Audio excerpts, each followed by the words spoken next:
تصور کن فردا وارد یه مدرسه فرانسوی میشی. معلم وارد کلاس میشه و میگه اوفر و لیور، کتاباتون رو باز کنید، و بعد میگه اکریوه لفخز، جمله ها رو بنویسید. حالا اگه ندونی لیور یعنی چی یا کیه یعنی چی، ممکنه یکم گیج بشی. ولی نگران نباش، چون امروز قراره با هم کلی کلمه و جمله یاد بگیریم که اگه وارد یک کلاس فرانسوی شدی راحت‌تر متوجه معلم و دوستات بشی. امروز درباره کلاس، وسایل مدرسه و صحبت‌هایی که داخل کلاس میشه یاد میگیریم. پس دفتر و خودکارتو آماده کن. بریم که درس 11 رو شروع کنیم. Bonjour les amis, bienvenue sur cette vidéo. سلام دوستان، به این ویدیو خوش اومدید. Avant de commencer، قبل از شروع، merci de suivre la chaîne. لطفاً کانال رو دنبال کنید. Frappez la cloche et aimez cette vidéo. زنگوله رو بزنید و این ویدیو رو لایک کنید. مرور درس 10. توی درس قبلی درباره منفی کردن صحبت کردیم. یادتونه توی فرانسوی معمولاً برای منفی کردن از نو و په استفاده میکنیم. مثلا je parle français، من فرانسوی صحبت میکنم. je ne parle pas français، من فرانسوی صحبت نمیکنم. حالا تا بگو چطور میگیم من امروز درس نمیخونم؟ آفرین، je n'étudie pas aujourd'hui. خیلی خوب، حالا بریم سراغ موضوع امروز. اولین فعلی که امروز با هم یاد میگیریم étudier، درس خواندن. j'étudie، tu étudies، il ou elle étudie، nous étudions، vous étudiez، il ou elles étudient. j'étudie، من درس میخوانم. tu étudies، تو درس میخوانی. il ou elle étudie، او درس میخواند. nous étudions، ما درس میخوانیم. vous étudiez، شما درس میخوانید. il ou elles étudient، آنها درس میخوانند. خب چند تا مثال. j'étudie le français، j'étudie le français، من فرانسوی میخوانم. tu étudies pour l'examen، tu étudies pour l'examen، تو برای امتحان درس میخوانی. je n'étudie pas aujourd'hui، je n'étudie pas aujourd'hui، من امروز درس نمیخوانم. nous étudions le français، nous étudions le français، ما با هم فرانسوی میخوانیم. elle étudie beaucoup avant l'examen، elle étudie beaucoup avant l'examen، او قبل از امتحان زیاد درس میخواند. il étudie le soir، il étudie le soir، آنها عصر درس میخوانند. écouter، écouter، گوش دادن. j'écoute، tu écoutes، il ou elle écoute، nous écoutons، vous écoutez، il ou elles écoutent. j'écoute، من گوش میدهم. tu écoutes، تو گوش میدهی. il ou elle écoute، او گوش میدهد. nous écoutons، nous écoutons، ما گوش میدهیم. vous écoutez، شما گوش میدهید. il ou elles écoutent، آنها گوش میدهند. چند تا مثال. j'écoute le professeur، j'écoute le professeur، من به معلم گوش میدهم. elle écoute la leçon، elle écoute la leçon، او به درس گوش میدهد. écoutez s'il vous plaît، écoutez s'il vous plaît، لطفاً گوش کنید. j'écoute de la musique، j'écoute de la musique، من به موسیقی گوش میدهم. nous écoutons notre professeur، nous écoutons notre professeur، ما به معلممان گوش میدهیم. tu écoutais une chanson، tu écoutais une chanson، تو به یک آهنگ گوش میدهی. فعل سوممون écrire به معنی نوشتن. j'écris، tu écris، il ou elle écrit، nous écrivons، vous écrivez، il ou elles écrivent. j'écris، من می نویسم. tu écris، تو می نویسی. il ou elle écrit، او می نویسد. nous écrivons، ما می نویسیم. vous écrivez، شما می نویسید. il ou elles écrivent، آنها می نویسند. چند تا مثال باهاش. j'écrire une phrase، j'écrire une phrase، من یک جمله می نویسم. تو écrire dans ton cahier. تو écrire dans ton cahier. تو در دفترت می نویسی. Nous écrivons un exercice. Nous écrivons un exercice. ما یک تمرین می نویسیم. Elle écrit une lettre. Elle écrit une lettre. او یک نامه می نویسد. Vous écrivez les réponses. Vous écrivez les réponses. شما جوابها را می نویسید. Ils écrivent leurs devoirs. Ils écrivent leurs devoirs. آنها تکالیفشان را می نویسند. آخرین فعلمون apprendre به معنی یاد گرفتن. J'apprends. Tu apprends. Il ou elle apprend. Nous apprenons. Vous apprenez. Vous apprenez. Il ou elles apprend. J'apprends. من یاد میگیرم. Tu apprends. تو یاد میگیری. Il ou elle apprend. او یاد میگیرد. Nous apprenons. ما یاد میگیریم. Vous apprenez. شما یاد میگیرید. Il ou elles apprend. آنها یاد میگیرند. چند تا مثال. J'apprends le français.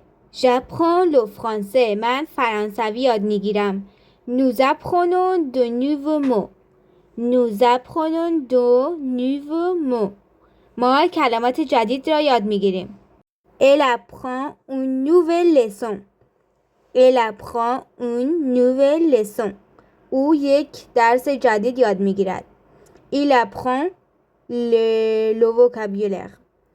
Il apprend le vocabulaire. آنها واژگان را یاد میگیرند. J'apprends quelque chose de nouveau chaque jour. J'apprends quelque chose de nouveau chaque jour. من هر روز یک چیز جدید یاد میگیرم. بریم با هم چند تا لغت یاد بگیریم. L'école. L'école میشه مدرسه. La classe.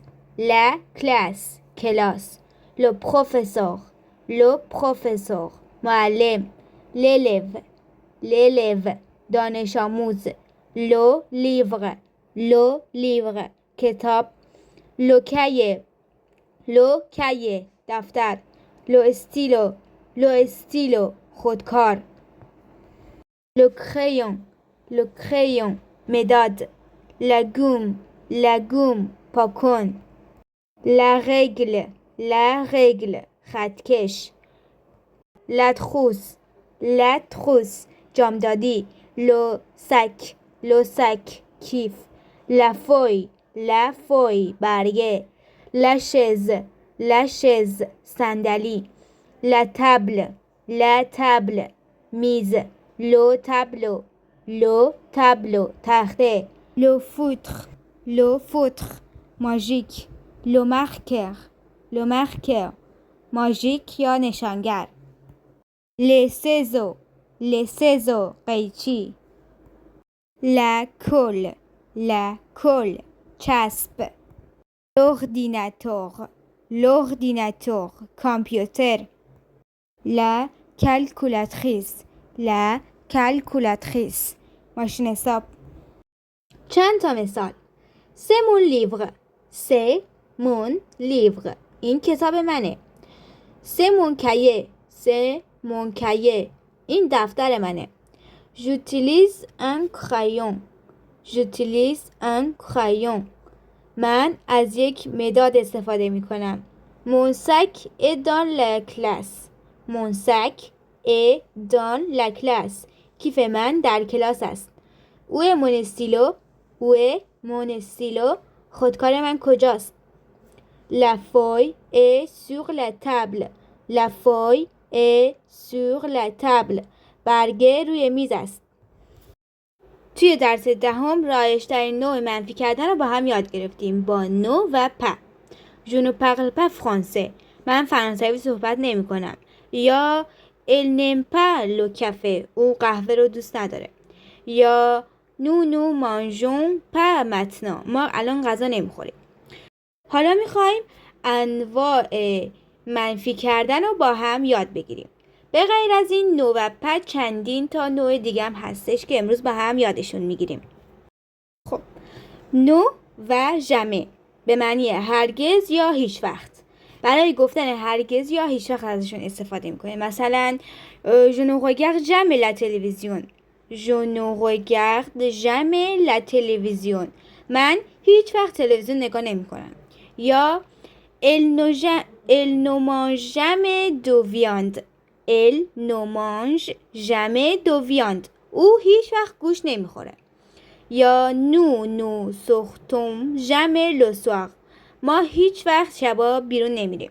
خب منفی کردن بعدی نو و غیانه به معنی هیچ چیز. برای گفتن هیچ چیز ازش استفاده میکنیم دیگه. je ne comprends rien. je ne comprends rien.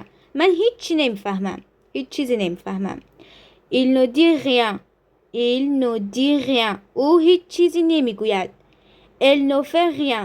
elle ne fait rien. او هیچ کاری نمی کند. no personne به معنی هیچ کس. je ne connais personne ici. je ne connais personne ici. من اینجا هیچ کس رو نمیشناسم. elle ne voit personne. elle ne voit personne. او هیچ کس رو نمیبینه. nous ne parlons à personne. nous ne parlons à personne. ما با هیچ کس صحبت نمی کنیم. non plus به معنی دیگر، برای کاری که قبلا انجام میدادی ولی دیگه انجام نمیدی. je ne joue plus au foot. je ne joue plus au foot. من دیگه فوتبال بازی نمی کنم. elle ne travaille plus ici. او دیگه اینجا کار نمی کنه. je ne regarde plus cette série. من دیگه این سریال رو نگاه نمی کنم. نو و کو به معنی فقط. این یکی از نظر دستوری یه منفی نیست و معنیش فقطه. je ne mange que des légumes. je ne mange que des légumes. من فقط سبزیجات میخورم. elle ne boit que de l'eau. elle ne boit que de l'eau. او فقط آب می نوشد. nous parlons que français. nous parlons que français. ما فقط فرانسوی صحبت میکنیم. مکالمه لئا و سارا. Salut, tu es nouvelle dans la classe؟ سلام، تو دانش آموز جدیدی کلاسی؟ سارا میگه Oui, je suis nouvelle. je m'appelle Sarah. بله، من جدیدم. اسمم ساراست. بعد میگه که انشانت سارا، از آشناییت باید خوشحالم. tu apprends le français depuis longtemps. مدت زیادیه که فرانسوی یاد میگیری؟ سارا میگه که no, je n'apprends pas le français depuis longtemps. نه، مدت زیادی نیست که فرانسوی یاد میگیرم. بعد میپرسه tu comprends bien le français. tu comprends bien le français. فرانسوی رو خوب میفهمی؟ سارا میگه که pas toujours. نه همیشه. je ne comprends pas tout. همه چیزشو متوجه نمیشم. بعد میپرسه tu connais quelqu'un dans cette classe. در این کلاس کسی رو میشناسی؟ بعد میگه no, je connais میگه که no, je ne connais personne ici. نه، اینجا هیچ کس رو نمیشناسم. بعد میپرسه tu as ton cahier. tu as ton cahier. دفترتو داری؟ بعد میگه که oui, mais je n'ai rien pour écrire. بله، ولی هیچ چیزی برای نوشتن ندارم. بعد لئا میگه که ah bon, جدی؟ tu n'as pas de stylo. خودکار نداری؟ tu n'as pas de stylo. خودکار نداری؟ بعد سارا میگه که no, je n'ai pas de stylo. je n'ai pas de stylo. نه، خودکار ندارم. بعد لئا میگه که من je ne viens jamais en classe sans un stylo. من هیچ وقت بدون خودکار به کلاس نمیام. بعد سارا میگه moi avant j'écrivais beaucoup. من قبلا زیاد می نوشتم. mais maintenant اما الان je n'écris plus beaucoup. ولی الان دیگه زیاد نمی نویسم. لئا میگه که no t'inquiète pas.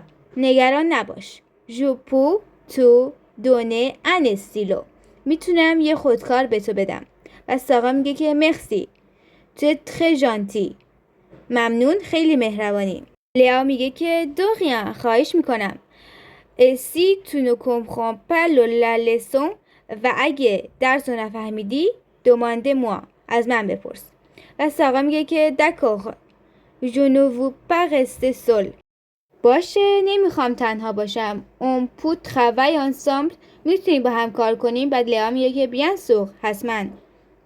بعدم مکالمهشون تموم میشه. خب حالا وقت تمرینه. ترجمه کنید.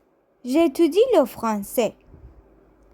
nous écrivons dans le cahier. elle écoute le professeur. je n'étudie pas aujourd'hui. 10 ثانیه وقت دارید تا اینا رو جوابشون رو پیدا کنید.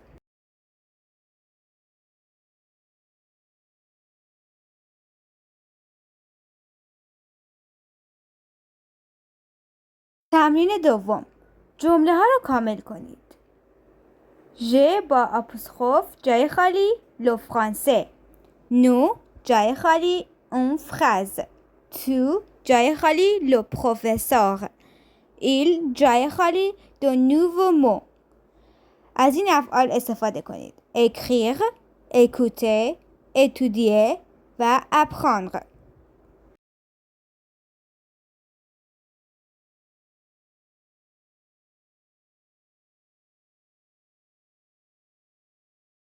تمرین آخر. اینا رو به فرانسوی بگید.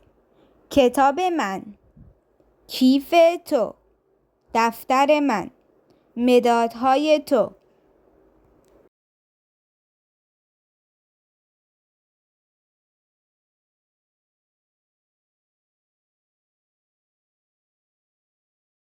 خب رسیدیم به چالش. این بار میخوام خودت یک جمله بسازی. به فرانسوی بگو من فرانسوی یاد میگیرم و در دفترم مینویسم.